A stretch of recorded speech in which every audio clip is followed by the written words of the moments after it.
Hello and welcome to Arsenal Above All. Another 4 goals to the good yesterday. This time it was Leeds who were on the receiving end of a spanking up the carpet. A brace from Gabriel Jesus and another from Xhaka and White was the perfect response to Man City's earlier 4-1 win over our next opponents, Liverpool. We've got a lot to get through, and to help me tonight, I've got my man Neil Shah joining me. How you doing, my friend? I am very, very well. Thank you, Michael, for having me on to discuss this amazing team of ours. 9 games left. Yes, 9 games to go, man. 9 more hurdles. Let's hope we can clear them. And I've got a good friend joining me tonight, making his debut. It's Mr. Brian Haley. How you doing with the limited edition Arsenal Jamaica trading ship? Mate, you need to be careful, man. You don't give out your address on this, man, because people are going to be coming around and jacking you for that. I'm going to be the first one. I thought I'd done it for you tonight. Well, thanks for having us, Mike. Yeah, congratulations on the success as well. Oh, thank you, man. I appreciate it. Just doing this as another. Obviously, as you know, Neil, I spoke about it with Neil for a long while. Obviously, you mentioned it to you as well, Brian. But just to have another avenue, chance to talk about the Arsenal and stuff, and do it in a respectful way, and classy way, not trying to get any clout or anything like that. Just to talk about the club and invite people on and share their views and everything, So I appreciate you guys coming on. Your time, you really appreciate it, valuable as it is. But so let's crack on. So we went to work yesterday against Leeds. We spent probably the last 2 weeks with our fingers crossed, obviously with the players going away on international duty, and obviously Rodri tried to do his bit. He was on one of those Agent 47. We know about Agent 47, don't we? Agent 47 business, Brian, trying to take out Odegaard, and then trying to take out obviously Tierney as well, obviously, and then we come back and then we get our fingers crossed again, obviously, because we're trying to get over the line in these next couple of games, and had a bit of an illness scare at the start. Apparently, obviously Saka didn't start. Ben White was a bit touch and go, I think, at the start. He rushed off, so there was a bit of an illness sweeping through the camp. But in regards to the start of the game, I'll go with you, Brian. What was your thoughts on the beginning? Because for me, it seemed like it was similar patterns to the Palace game, where we had Ramsdale to thank in that one, and it seemed like we the same sort of patterns before we had finally got the breakthrough. But what was your thoughts on just the whole, the what can I say, the fallout from the international break, going back into such a high octane title chase? Yeah, literally, it's an international break hangover. Yeah, for half an hour, it was an international break hangover. We know what Leeds are like. Post like Bielsa, they're always going to be on the front foot. They're always going to be, they're going to run their hearts out and stuff like that. But yeah, we were just still in that, traveling through time zones aspect for the first half an hour. And I think, when it came down to it, it was, it was kind of the, Luke Ayling kind of doing what Patrick Vieira should have done to Van Nistelrooy, flick out and actually kick him. Yeah. In that sense, that was effectively the breakthrough. Yeah. And then from there on, it was kind of a little bit like business as usual, really, to be fair, at home this season. Yeah. For Jesus, the goal in it, the penalty, you can see his face. Actually, his face, he was desperate. He's desperate to dispatch it. And I think that just relieved a lot of tension for him. It relieved a lot of tension around the actual stadium as well. And then from there on, you can then kind of see, Leeds had they still had a little bit of a foothold, but we'd kind of taken the sting out of them for a bit, to be fair.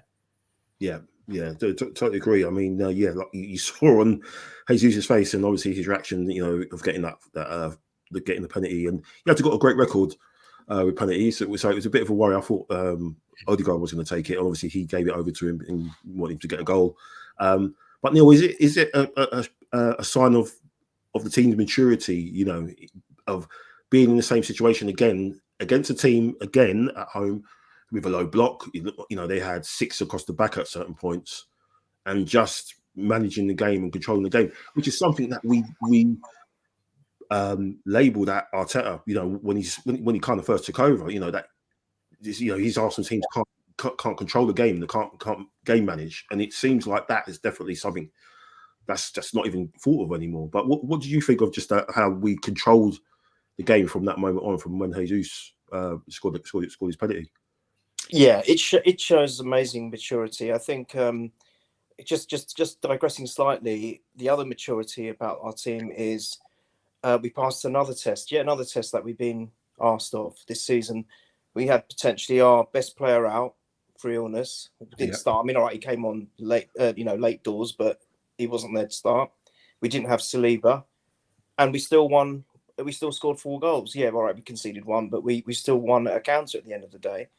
And I just feel that every question throughout the whole season, there's always been questions asked by pundits and so-called critics, etc. And we've passed every single time. Players out, whether they're going to be able to do it against the big teams, whether they're going to do it under pressure, whether they're going to be able to do it in oppressive stadiums. We've answered it over and over again. And the irony is, we've kept 12 clean sheets this season, and only 3 of them being at home. Now, I'd still say that the Emirates has become a fortress, but yet we've only kept a quarter of our clean sheets at home. All the rest have been away, which is something else, because obviously it's harder to do that when you go away from home. So, but yeah, I mean, I think after Jesus' goal, which I'm glad you touched on that, because it was Odegaard who was going to take it, and I think what Brian mentioned, that the desperation that he really wants to get back onto the score sheet, I think was very telling. I thought that was a really nice gesture for the captain to pass it to him. And then he obviously he obliged beautifully. But after that, we showed what we've pretty much showed all season. We keep the ball on the floor, and despite teams coming with very heavy defensive kind of tactics, just our pace, our quick thinking, our telepathy between the players. I mean, gosh, Trossard, I don't know what to say about him. It's just that assist. I mean, Jesus. It was basically a beautiful 1-2 with Jesus. It was just so well executed. But it's that, what can defenders do against that? It's insane. And it just epitomizes everything about this team. And I feel that is the difference between this team and all the Arsenal teams of the past, that we can, under adversity, we still can prevail. And we haven't been able to do that for years. And the identity which has been missing from our club, and we were crying out for some kind of identity. What kind of football are we? What kind of football do we play? What is our shape? We had none of that. And now it's there. It's there. And what I have to respect and admire Arteta, because he had a lot of criticism for just playing that way. Yeah. And when it wasn't working, people were saying, why isn't he changing it? But he just didn't. He stuck to his guns. And now look at us, 8 points clear with 9 games to go. What can you say? Yeah. It's you're spot on, because we've spoken many a time, all 3 of us, obviously me, with you guys 1-to-1, and about Arteta, and we couldn't see what was happening. We couldn't see what he was trying to do.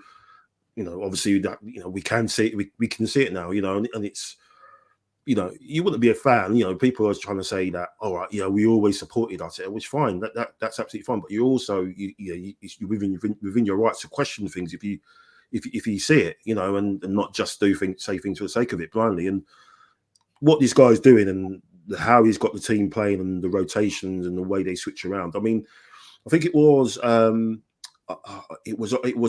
Xhaka's goal, or it was either Jesus's goal, where someone took a picture or a still of it on Twitter, but all the players are playing in different positions. So Odegaard is playing on the left hand side.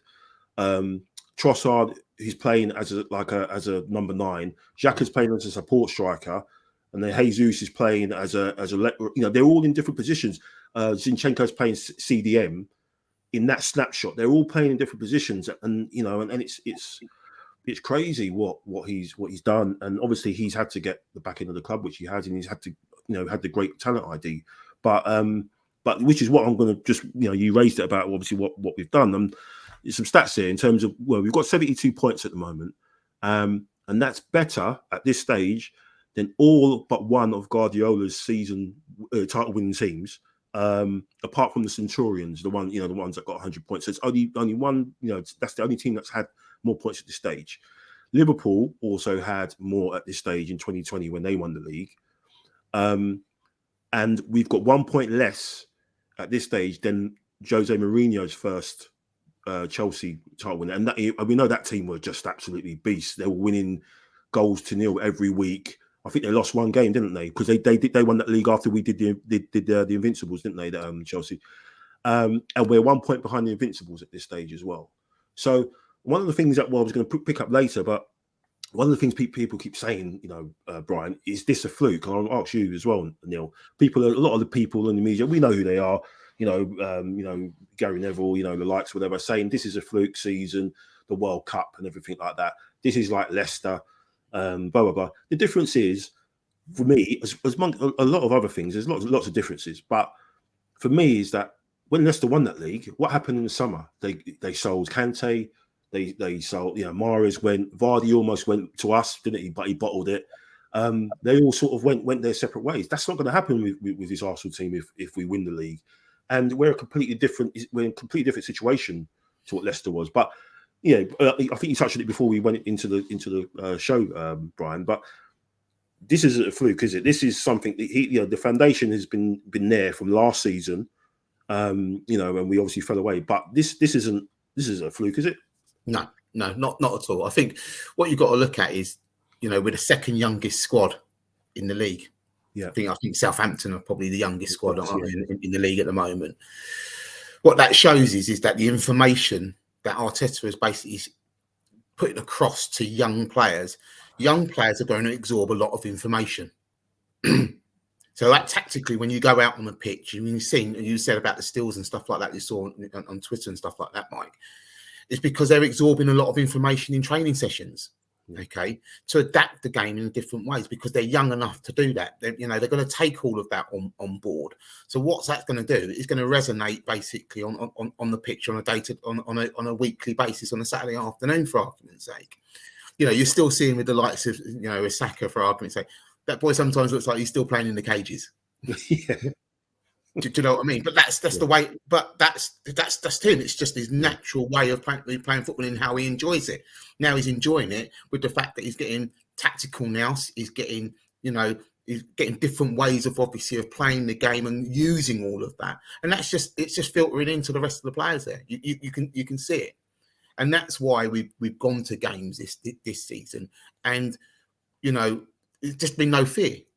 Yeah, there's been absolutely no fear because the fact is they know tactically when they go out what they've been told to do through training session to session over the last 18 months, 2 years, when we've eradicated players that shouldn't have been there and kept the players that wanted to be there, wanted to learn, want to know the system, and now you can see it's coming out on the pitch on a week-to-week basis. Yeah, absolutely. I think that you're spot on. It's like obviously they're sponges, aren't they?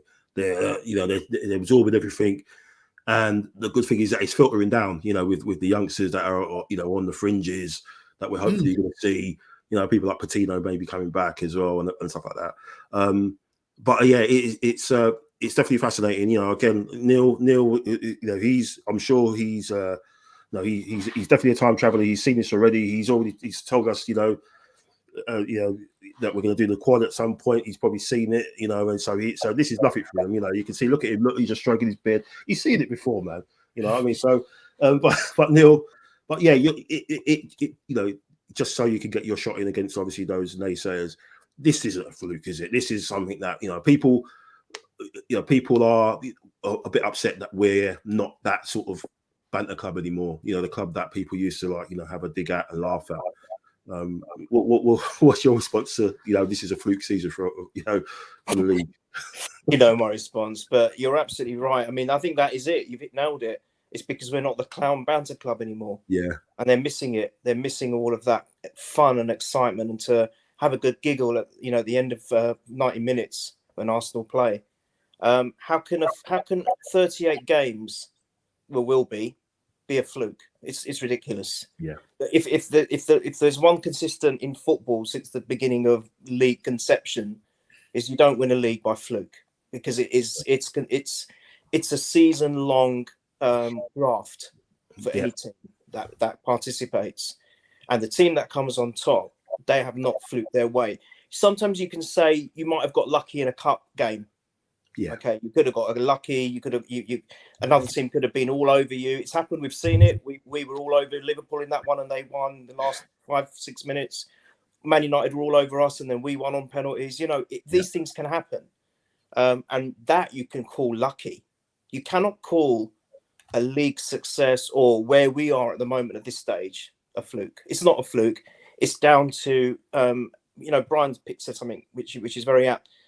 We don't give the coaching crew enough credit. Arteta goes without saying. What he's done is not just what he's done on the pitch with the players. He's been involved in incentivizing all the, I probably said that word wrong, but you know what I mean, gathering up all the fans to do what they're doing, the Ashburton Army, the Ultras, all of that, which has helped so significantly, massively. To allow the drums to be in the stadium, for example, all of that kind of stuff has helped as well. But we don't give, I don't think we give the coaching crew enough credit that they deserve it. And as you said, the players, pretty much all youngsters, are soaking it up, and then we've got those 2 or 3 seniors in there which are helping them along. I think it's invaluable. And what, Granit Xhaka scoring 7 goals in a season? What? I mean, come on. Yeah, that says it all, doesn't it? It's mad. It's mad. Yeah, it's the only worry I would say is obviously conceding the goals, letting the goal in. We don't seem to be able to keep clean sheets, as you mentioned earlier, at home, but away from home we're pretty good. Especially we need that to be the case with the running we've got, obviously, which we'll talk about later. But it's good that we're getting goals from so many different sources, and we're not scraping games 1-0, 2-0 or whatever. But Xhaka and Ben White as well. Ben White's popping up with 2 goals. He's never scored in his career, and he's got 2 this season. It is a worry with him because obviously we know his fitness issues, and the fact that Tomiyasu obviously is out for the season. He's got to be managed really well, hasn't he, Brian? And the fact that we've only got one game a week as such, apart from when we play City in that sort of midweek game, it's kind of a bit of a blessing in disguise that we've been knocked out the Europa League. It obviously hurt at the time, and with our lack of European pedigree, it would have been nice to actually land something this season. But looking on, touch on Ben White and obviously the selection ahead of for Anfield. I mean, what do you do in that situation, especially up top? Because obviously, as Neil said, Trossard. I mean, 7 assists already. Obviously, people have been talking in the WhatsApp group, haven't we, Neil? I mean, for me, he has to start just because of because of what he did earlier in the season against them. And I didn't see much of the Liverpool game against City, but from what I've heard, their defending was absolutely amateur hour stuff. And what would you do, Brian? And would you play him? Would you start Jesus because of obviously his history against City, where he's played against City in the past? I think he might have scored a goal against them in their clashes, or do you use him as the wild card from the bench? I was thinking kind of the wild card off the bench, and it's nothing against Trossard and his performances and his contribution generally to the team so far, because we in some respects we were expecting him to bring that form we had back from Brighton across, because he was going to be playing with even, better players ultimately. Yeah. And that's nothing against Brighton. They're doing well themselves this season, but my personal view around it is that yes, I would play the out and out number 9 in some respects, even though it's not really the out and out number 9 as Jesus, but he's a central focal point, and I think we might need that central focal point to cause that little bit of centre half uncertainty for City, because his movement around in and around that area is going to cause them problems. And I think later on in the game, that's where Trossard in that game, where games are going to start getting stretched. Yeah, and that's where you're going to kind of need the Trossards of this world to probably come in and stretch that game even more so. And it also shows, in some respects, it will show City themselves at the fact of, look at our bench now. Yeah, look what we can actually also bring on and change, and what we can effectively do to affect a football match now. We don't have to look at our bench and think, oh, you know what have I got along here? What can I do to change a game on here now? We've got levels of game changers that we can bring on. We've got levels of players that now who can see out effectively a game for us in some aspects as well. So that bench in some respects is probably going to be just as important than the starting 11 will be. Yeah, 100%. Because I'm going to say, you just want us to have full strength team against them when we play City. Obviously what happens between now and then, but we played them in February. Partey wasn't playing. Obviously Saliba, it's touch and go whether he's going to be available, but you just want everyone to be fit so we can have a proper like tear up with them, really, because they can be got at City. They're not. I'm not scared of them. And I think it's mainly because of the way that we've played against big sides this season away from home. Obviously, we've got City, Newcastle, turned over United today, and they should have won by a few more goals from what I saw. Willock should have had a hat-trick, Joe Willock. But yeah, the way we've played away from home, we've touched it before against United. We dominated, but we got sucker punched. Against Chelsea, it was a 1-0 battering. We should have been 3 or 4. We missed some really guilty chances in that game. Total domination, and obviously against the neighbours down the road, we sorted them out as well. But it's always been sort of controlled. Almost 70-80% of the game we've actually dominated, and that's the difference. I think against big teams, I think City are gonna want to come out and play, and Liverpool are going to want to try and show something against us. So that might fall into our traps, where if we're being cute with all these rotations and people popping up here, there, and everywhere, Trent's going to, his locks are going to be twisted even more, man. He's going to need a haircut at the end of it. But yeah, so I would say definitely, I'm confident going into those games. I mean, we have to be. We're 9 games away from.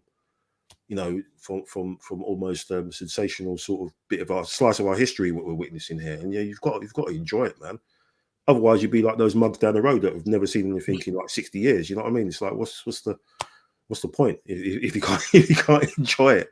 But Neil, let's go. Going to say, sorry, whenever I mention those, you're enjoying that. Whenever I mention those Muppets, man, it just one thing to touch on, Neil, is VAR again. We've got to touch on VAR. Why didn't VAR get involved with Trossard getting done in the back by Rocca? He basically took him out. He ran up to him and just whacked him in the back in the second half, and he was in the penalty area. Again, VAR decided not to look at it, but that's a foul. That it doesn't matter whether that's a foul. I don't think the ball was in play.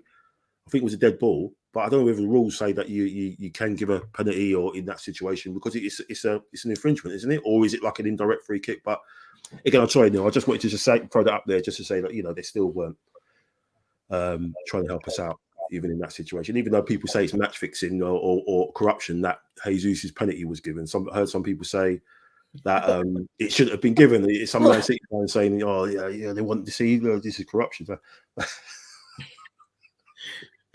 I'm lost for words. God. I'm lost for words. And interpretation of the rules, really? Who can interpret the rules? No one can. They make them up as they go along, don't they? Especially VAR. It's just ridiculous. How many times have we seen an incident where we think, why hasn't VAR even bothered to look at it? Or if they look at it, why haven't VAR sent the ref to the monitor? Because that's a clear one where the ref should go to the monitor. And I still say, and I don't care if people say because you're unbiased because it's Arsenal, I think we've had the worst. I know that other teams have suffered badly at times. I think we've had the lion's share of it. I really do believe that. And call me a cynic, but that's the way I see it. But it should have been looked at. Of course it should have, but it wasn't. So there we go. Yeah. But luckily, it didn't prove to be a crucial point because we ran out healthy winners at the end of the day. And thank goodness that we are conceding at home, but we're scoring 3 or 4 as well, which is so important. And I think it's 14 different scorers. You mentioned it earlier, Michael. 14 different scorers. That's bigger than starting 11. Who get Ramsdale on that score sheet soon? I mean, it's great. Yeah, honestly, when it's like that, it's not so problem. I think in the last 7 wins on the trot, 6 of them we've scored 3 or more goals. Yeah, it's good, isn't it? Yeah, it's fantastic, man. It's just what we've done. We've improved. Like the goal difference has been improved so much. In terms of what we've done. Obviously, scoring the goals again, conceding the goals. Silly, soft goals, really. That's the annoying thing. But like I said, if we were hanging on 2-1, or if it were 1-0 up, a bit like the Brentford game where we were 1-0 up and then we got done there, then you kind of worry a little bit. But the fact that we're scoring and putting games to bed, that's the thing. That's our attack is pretty much full strength. Obviously, Eddie's injured, but going forward, like the options, as you said, do we got the luxury of do we start with Trossard? Do we start with Jesus? Do we start with Martinelli? I mean, it's crazy compared to where we were last year. And as you said, Brian, earlier, the bench last year, we had all youngsters on the bench. We had all academy kids in certain cases, like taking 3 or 4 of the spots, kids we didn't know who they were.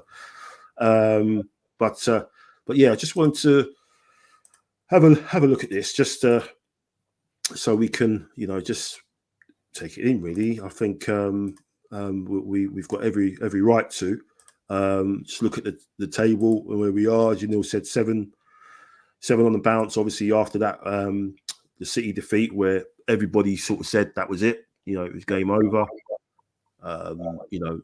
City are gonna run away with it, and then obviously things just switched around. Literally the week later, wasn't it, when they drew with Forest? And can I just quickly say, I think the one thing that has surprised me, and it's a nice surprise, is our goal difference. It's amazing. If you think about the way Liverpool and Man City have dominated scoring goals, and their goal differences in past seasons have been immense, I have to say. Yeah. But we're only 2 behind. Yeah. 70 goals as well. And to be on par with with the Terminator, or who's absolutely ripping everything up. And to be actually on par with that, 71 goal behind, and people saying it's a fluke. It's a fluke. You've got people got the audacity to say that when they're looking at figures like this, and it's crazy. I think when you look at the games and the wins and stuff like that, it actually shows from in there. The fact is how we've actually managed games. Our game management overall has just increased. It's just it's chalk and cheese from the last few seasons. Completely chalk and cheese. We're managing games, because when you think of that goal difference, we're Tottenham with 2 goals behind City. When you think about that, is that you've got to think of the fact is that they've got someone who scored 42 goals in their ranks, but basically are 8 points behind us. So then, the games when they've needed to manage, they've not managed, regardless of having a striker that scored over 40 goals this season. So it kind of, it's in some respects, it probably shows that the fact is that there has been a level of reliance on Haaland for City this season. There's been I'm not saying it's been overall, but there's been a general reliance on him. Whereas we said earlier, we've had 14 different scorers. Yeah.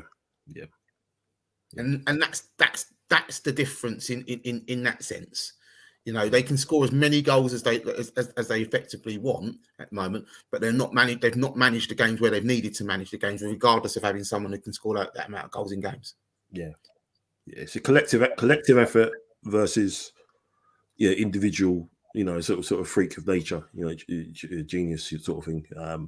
So yeah, it's fascinating to see, and got a few more obviously bumps and turns to take on board and to deal with. I'm sure. Let's hope it's going to be a memorable one. It has been a memorable season, regardless of what happens. We've had some amazing moments and some incredible wins, last minute wins. I've lost count how many we've had. But we'll take a quick break, and we'll talk about obviously Liverpool and a couple of legends, and then we'll just finish off with Pep Guardiola and his mind games. Has he lost the plot? If you saw his actions on the touchline yesterday, the way he was celebrating his goal, I think the guy's losing the plot a little bit. But yeah, we'll talk about that a little bit more after this.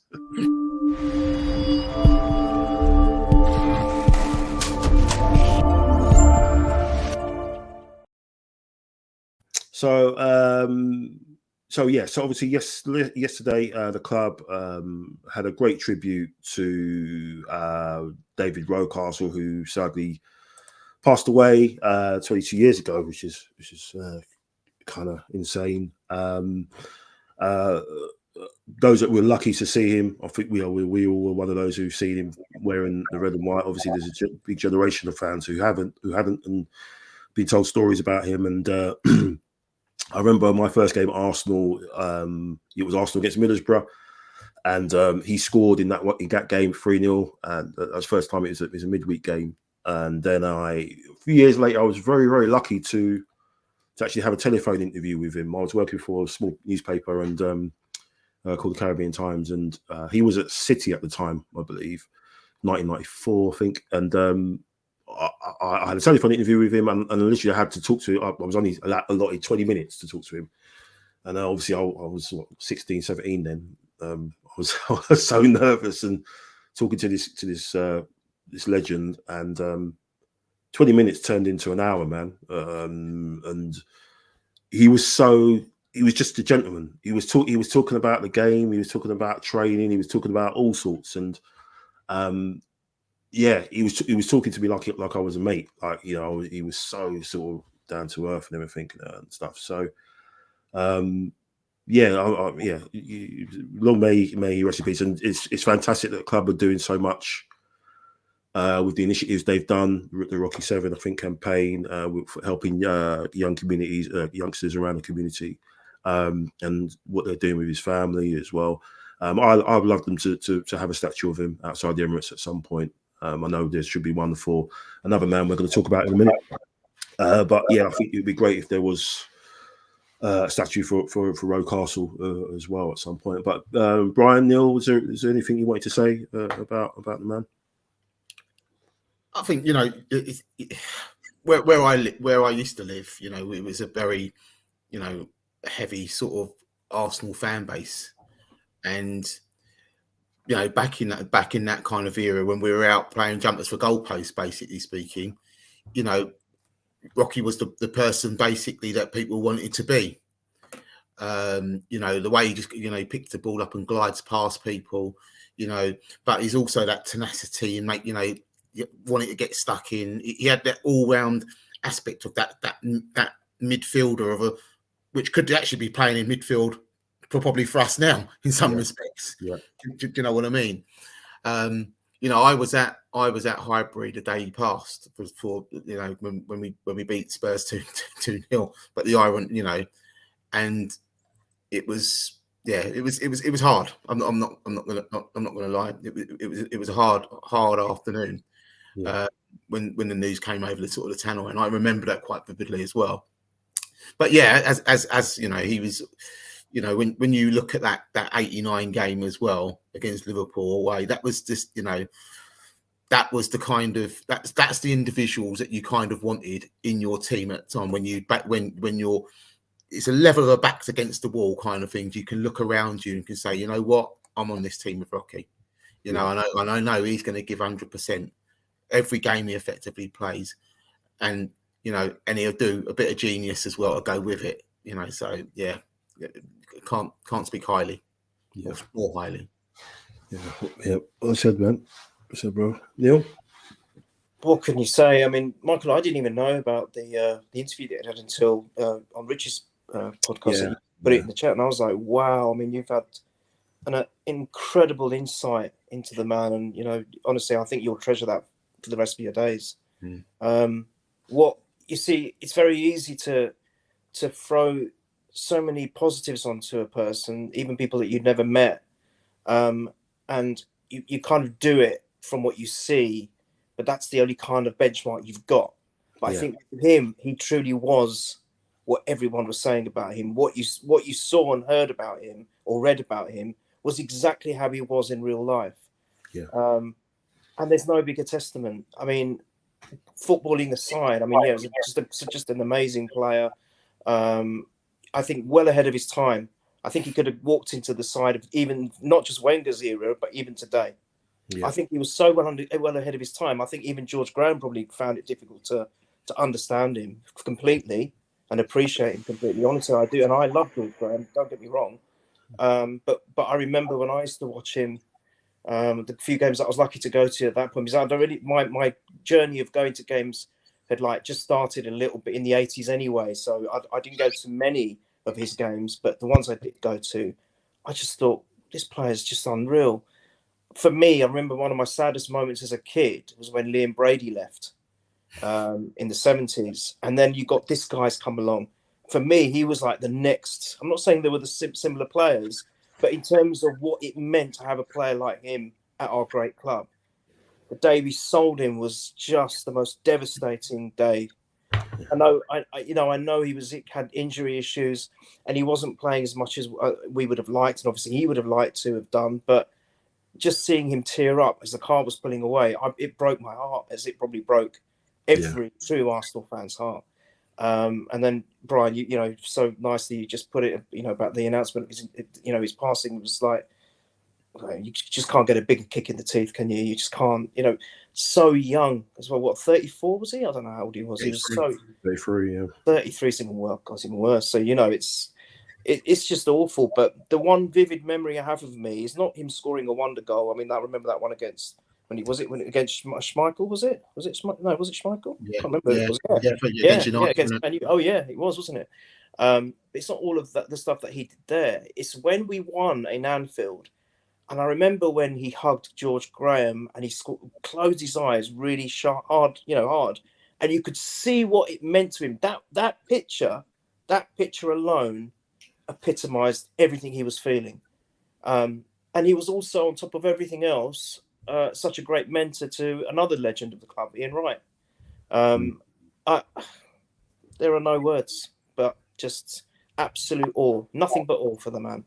And I wish he was alive today. Really do. Yeah. Well said, Neil. And there's another club legend of ours who was in the news this last week, and it was this guy who got inducted to the Hall of Fame. Arsene Wenger got inducted with his old nemesis and now good friends. Was he Arsene Wenger and Alex Ferguson? Yeah, I mean, it goes without saying. Obviously, the legacy, that Rocastle's left in the club, and his mark, he's left the club. Obviously, this guy has left the club. We're seeing it with the man who is currently in the hot seat, and everything else that we can see around the stadium. Every time we go there, or every time we see it, we know it's his legacy. So that's another thing. They should hurry up and name the stadium after him. To be honest, I don't know what. Obviously, Emirates might have something to do with that, with the money they've paid. But yeah, the sooner that runs out, they need to name it after Arsene Wenger. But enough said about him. He's had enough plaudits, Wenger. He doesn't need us to wax lyrical about him and stuff. But talking about another manager, Pep Guardiola seems to be getting rattled a little bit. I don't think he would have fared pretty well with Ferguson in his prime and Arsene in his prime. But obviously he's made a couple of backhanded comments about us, about saying how Arsenal are in a good position. because we have no other competitions to prepare for. We've been knocked out of everything. We're out of the FA Cup. We're out the Europa League. All this backhanded stuff. Brian,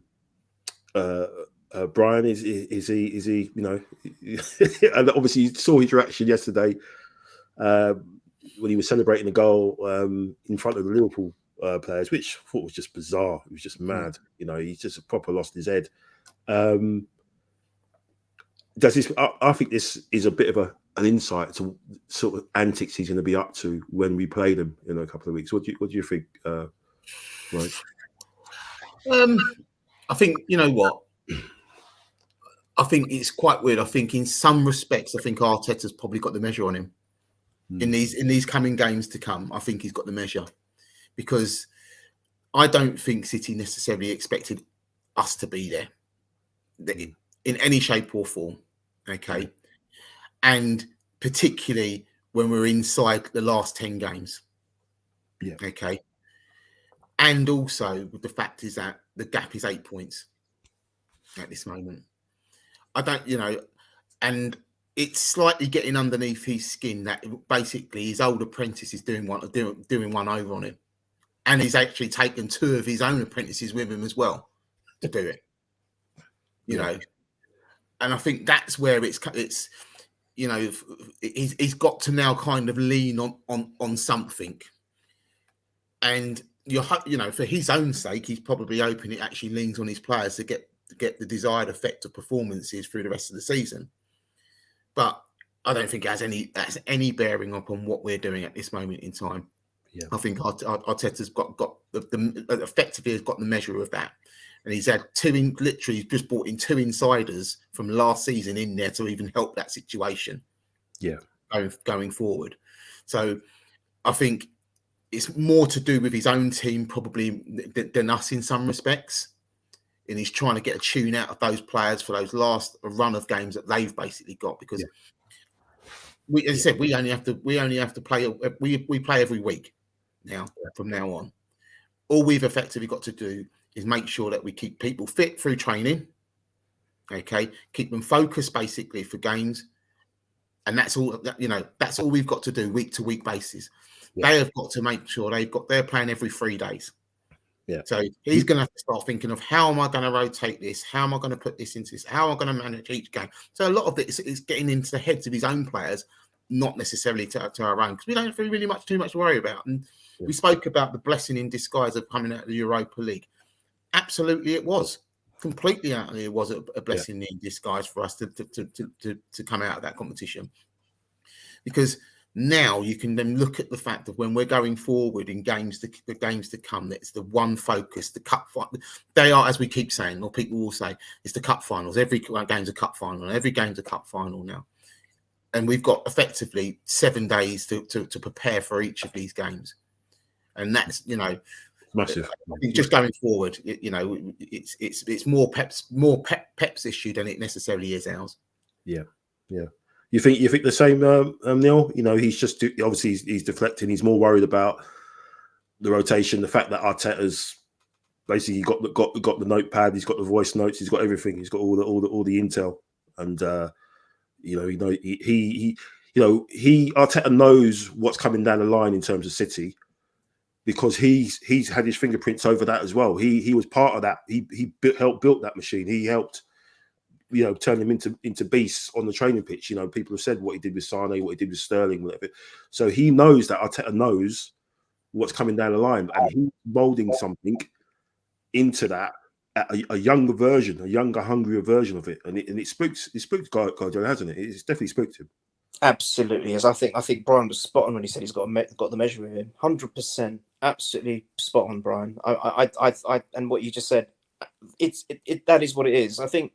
If you remember when Wenger and Ferguson had such dominance, and then all of a sudden Mourinho turns up, and he was quite young when he turned up, and I think it's very kind of similar situation where Arteta has come in as is he still the youngest manager in the Prem? I'm not sure, but he's one of the, if not the, and he's just doing the same thing, and he's doing it with a team which is, as Brian said earlier, the second youngest in the Prem as well.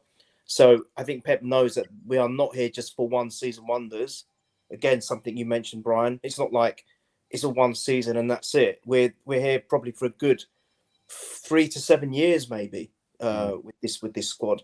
I can't see them going anywhere. They're going to taste victory when we lift the title in May, and they're going to know what it feels like, and they're going to go on to want bigger and better things. And I think Pep is worried. He wouldn't be saying all this if he wasn't. And it's wrong. It's wrong to say, "Oh, they're out of this and they're out of that." And it's like, well, you know, there's been times when you've been in that situation, Pep. You know, I know you've been hugely successful with multiple trophies, but there have been times when you've actually come away with nothing after just being, fighting for one, or you've just come away with one or two. So sorry, you're clutching at straws, mate. You're clutching at straws because Arteta has got him worried. So more for him, and more kudos to Arteta. And I think, again, Brian, we just focus on us. Don't worry about forget the noise. There's lots of noise that's going around, even still with some of our own fans. I know our fans have done really well now and they've united and it's great. I mean, I can't fault the fans at the moment, but you'll still get the odds one or twos that there'll be noise. Just filter that noise out. Don't need to hear it. Just focus on, as Brian said, the training, keeping the players fit, keep them hungry, keep them focused.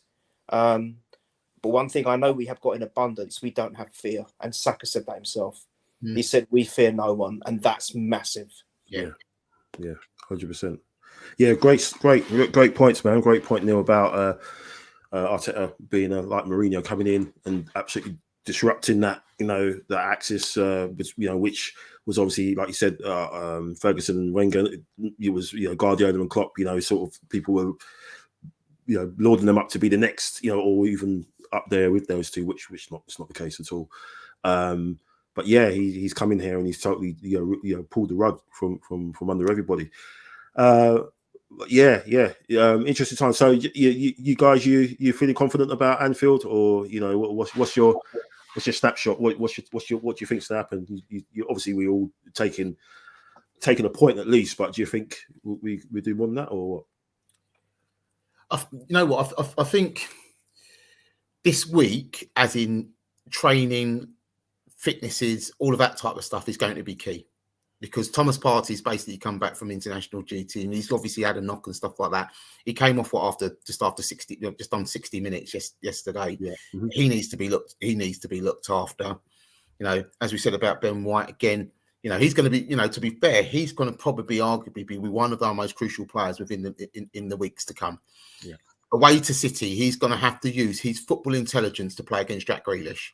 Yeah, Grealish will go to ground as much as that you want him to go to ground with the slightest of touches, and he's going to have to use that football intelligence, basically when he has to face up against Jack Grealish. So, but the Anfield, fixture is, I think it's it's a little bit of a siege mentality we've got to go in there, because we've been beaten heavily there too many times of recent times. Yeah. And we've got to go there with that siege mentality. We've got to go there with that 89 spirit, should we say. They should be looking at videos of that 89 game and saying what we had to go through to go and win a league title. And this is what we're going to have to do to go and win a league title. So that's what they've got to be finding. They've got time to do that. They've got 7 days to do that now. There's no midweek game to interfere it and, and a possible injury. We've got 7 days to focus on that and go there and get something. Yeah, Liverpool playing midweek, aren't they? So that's another thing as well. I could go into it. So Neil, sorry, Brian's positive. He's sort of stung your thunder a little bit, Neil, because I know you're probably going to win. Brian, what have you done? What are you saying, Neil? Do you know what? I love the fact that Brian mentioned that 89 thing. I think that is spot on. Yeah. We have been undone there too many times recently, and we've got to go there and show them that we are really the real deal. I mean, we've already shown it, but, that would be nice to get one over on Klopp, wouldn't it? Because he will have nothing more to them to beat us. Doesn't matter where he's languishing in the league. Only 13 points clear of the relegation zone. I love it. But he'll still want to get one over us. I think you're right, Brian. I think Partey's essential. White is essential. But I think in terms of our forward lineup, whatever mix he goes with and what a mix we've got, oh gosh, I feel sorry for the oppositions because they wouldn't know how to defend our players anymore. Because as you said, Michael, there was one snapshot where every player was in a different position. I mean, it's just, how can you manage that? How can an opposition manager even legislate against that? They can't. It's ridiculous. So I think our forward lineup's going to have too much for their defense. Their defense was so exposed against Man City only yesterday or the day before. There is probably never a better time to play them at Anfield. Yeah. So I can't be nothing but positive. I will take. I mean, I know I'm not trying to tempt fate or anything. I will obviously take a draw because it's still Anfield. It's still very oppressive stadium. It's one of the hardest stadiums to go and win a football match. It may be the hardest, maybe in Europe. But I don't think there's been a better time, and it's high time we got done them over there. Yeah. And I think this could be the time. Yeah, go on, Brian. Yeah, go on. Yeah, I think of when they got destroyed against Madrid 5-2. Okay. Ultimately, what we, if you can't take anything of the fact is that the way that we're playing, are we equally playing better football than Real Madrid are at this moment in time? Yeah. I agree. There is effectively a benchmark there for us to do that. Yeah, it's a good point. I think, I agree with you both. I think this is definitely a good time to play them. And I think just going back off our performances away from home against big sides, I just think it bodes as well in that if we can just get over that, not play like James used to say a lot, not play the badge, just play what's in front of you. The history where we go to Old Trafford and we always have something in our heads. It's like we're playing against the history. We're not. We're playing against the teams, the 11 in front of you, and you're much better than them. Show that. And I think this is going to happen on when we play them at the weekend. We are better than them. We're a better team collectively than them. We're 30 points ahead of them in the league, which is insane. If you said that last season, a team that's going for the quadruple, that played every game that they could have played that season, and then people were touting them. Lots of pundits were saying they're going to win the league this year. And we're 30 points ahead of them. That's insane, And so I'm actually confident that we're going to go down there and get a result, and get 3 points. But just a couple of things on worst case scenario. Let's say we do lose to them, but we win the remaining games up until we play City. We still will be 8 points ahead of City before kickoff because we play again when City are in the FA Cup semi-final. If we beat Liverpool and win the remaining games, we'll be 11 points clear of City before we kick off against them. That's massive. That is and they'll have 2 games in hand, but that psychologically to go against a team that you have to win, and the 11 points clear, that's massive. So this is why this weekend is big. But if it does go pear-shaped, we still can have the psychological thing that we could be a couple of wins, almost 3 wins away from them. They have to do it. With all the games they've got to play. So exciting times, man. Exciting times. But that's I think that's where we close today because we could obviously talk for another hour about this amazing team. But I've got to say thanks again to Neil for your time. I know you're not feeling too well, mate, and you're a bit underway. I appreciate you coming on always. And Brian, fantastic debut, man. Thanks for coming on. Pleasure, mate. Absolute pleasure. I'm going to wait till you're asleep, and then I'm going to come around and jack that shirt. So you make sure you got your security, your alarm on. I'm coming for that shirt, man. Thank you so much, bro, for coming on. I really appreciate it. And pleasure, mate. First of many appearances, hopefully, if you enjoyed it.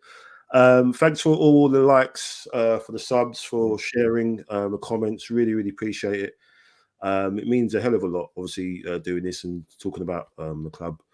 It's such an amazing season with good people like yourselves. So thanks very much. You can catch this on YouTube, on Spotify, on Anchor, on Acast. All that's left is for me to do the normal bits. Again, I've done it already, but I've been Michael Harris. I'll say the chef, Michael Harris. He's been Neil Shah. and the main man, I think you may have to call him the Rizza. Brian Haley. Oh dear. Arsenal Wu-Tang assembled again. I'm just saying, though. I think I said it in the last pod with Bez.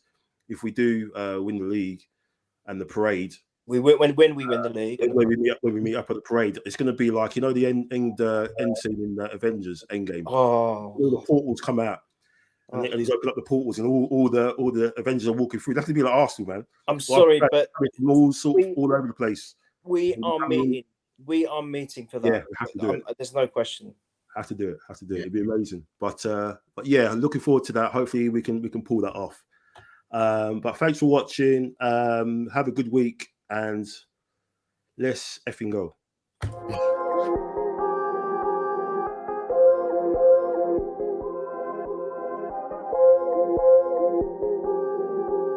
You know who made it.